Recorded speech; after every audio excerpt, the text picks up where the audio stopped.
Bismillahirrahmanirrahim. Assalamualaikum warahmatullahi wabarakatuh. Perkenalkan, nama saya Putri Zahra Wahida dengan NIM 12240101118. Pada kesempatan ini, saya akan membahas satu tema penting dan sangat relevan, dan saya akan melanjutkan materi tersebut yang telah disampaikan oleh teman saya, yaitu pengembangan program-program dakwah yang menghormati kearifan budaya setempat. Mengapa tema ini penting? Karena kita hidup di tengah masyarakat yang majmuk ya teman-teman, dalam suku, bahasa, tradisi, dan budaya. Maka dakwah yang disampaikan tidak bisa kaku, apalagi menabrak nilai-nilai lokal yang sudah lama hidup dan menjadi jati diri masyarakat. Justru dengan dakwah yang efektif, adalah dakwah yang menghargai, memahami, dan merangkul kearifan lokal, bukan menghapusnya.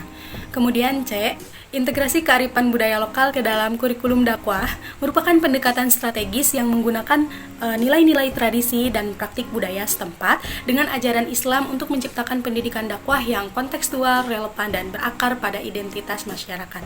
Yang pertama itu ada konsep integrasi kearifan budaya dan kurikulum dakwah. Dalam jurnal pendidikan Islam berbasis kearifan lokal dan implementasinya terhadap kurikulum Merdeka Belajar, kearifan lokal adalah filosofi nilai, etika, dan perilaku yang telah melembaga secara tradisional dalam suatu komunitas sebagai pandangan hidup yang membedakan kelompok tersebut.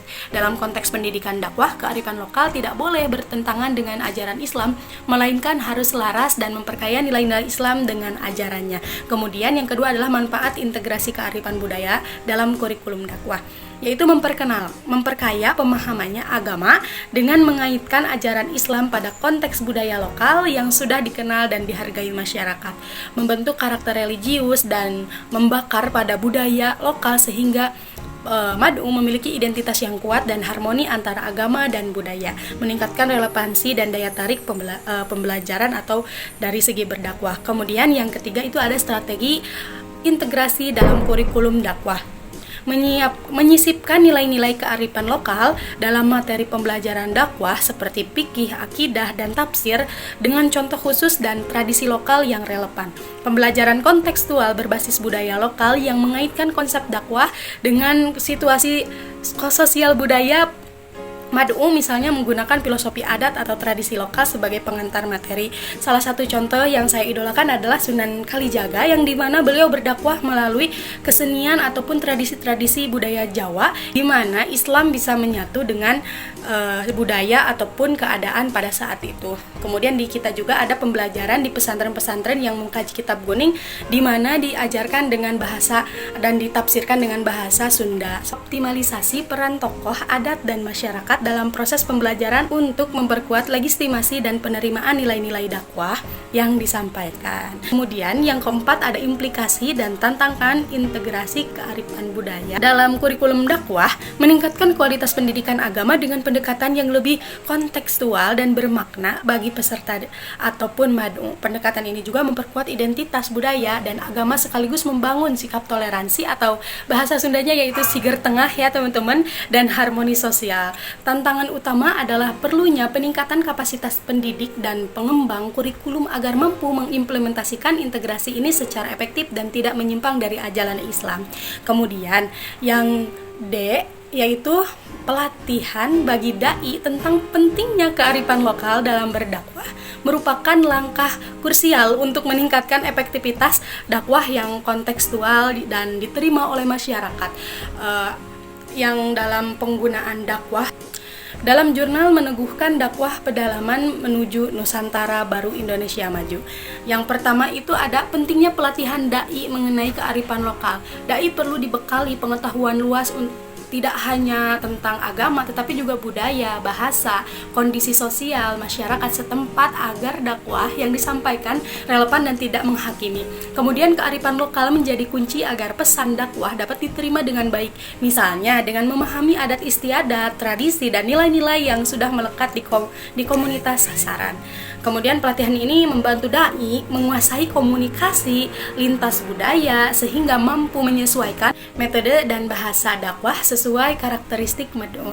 Kemudian yang kedua adalah materi dan metode pelatihan Materi pelatihan dapat mencakup pengantar ilmu dakwah, komunikasi efektif, dakwah lintas budaya, serta penguatan ideologi dan kompetensi metodologi dakwah. Pelatihan juga mengajarkan bagaimana menjadi teladan yang baik, pengelolaan emosi, dan memahami konteks pluralitas budaya dan agama dalam masyarakat modern. Kemudian yang ketiga, dukungan dan kolaborasi. Pelatihan dai hendaknya didukung oleh berbagai pihak seperti pemerintah, organisasi, lembaga keagamaan, non-pemerintah untuk memperkuat kapasitas dai dan menyediakan sumber daya yang memadai. Adalah evaluasi dan adaptasi program dakwah yang dilakukan secara berkala sangat penting untuk memastikan relevansi dakwah dengan kearifan budaya setempat. Evaluasi ini menunjukkan untuk mengukur efektivitas pesan dakwah dalam konteks budaya lokal, dan materi dakwah juga agar tetap sesuai dengan perubahan sosial dan budaya masyarakat gitu, dan dakwah berbasis budaya dalam masyarakat yang berubah seperti itu. Yang pertama ada aspek evaluasi dalam program dakwah berbasis kearifan budaya. Pemahaman dan pemerintah masyarakat terhadap pesan dakwah termasuk perubahan sikap dan perilaku yang menjadi pemahaman dan penerimaan masyarakat terhadap pesan dakwah termasuk perubahan sikap dan perilaku yang terjadi sebagai dampak dakwah. Kesulitan materi dan metode dakwah dengan nilai-nilai budaya lokal, sesuaian materi dan metode dakwah dengan nilai-nilai budaya lokal agar pesan agama mudah dipahami dan diterima tanpa menimbulkan konflik budaya. Perubahan budaya dan sosial yang terjadi di masyarakat sebagai akibat perkembangan zaman, sehingga dakwah perlu menyesuaikan diri dengan kondisi tersebut. Kemudian yang kedua itu ada metode evaluasi, survei dengan menggunakan partisipatif untuk mengumpulkan data dan juga bisa dicatat gitu, dan itu juga ada rumusnya juga teman-teman. Pengamalan langsung terhadap proses pelaksanaan dakwah di lapangan untuk melihat kesesuaian dan efektivitas pendekatan budaya. Kemudian ada umpan balik dari masyarakat. Selain kita menyampaikan dengan lugas dan juga jelas harus ada umpan balik dari masyarakat atau tokoh lokal sebagai bahan penyesuaian program dakwah. Kemudian ada evaluasi internal secara berkala. Ini juga harus disesuaikan dan juga harus diatur, intinya istiqomah dalam satu keadaan oleh pengelolaan program dakwah untuk menilai capai dan kendala yang dihadapi.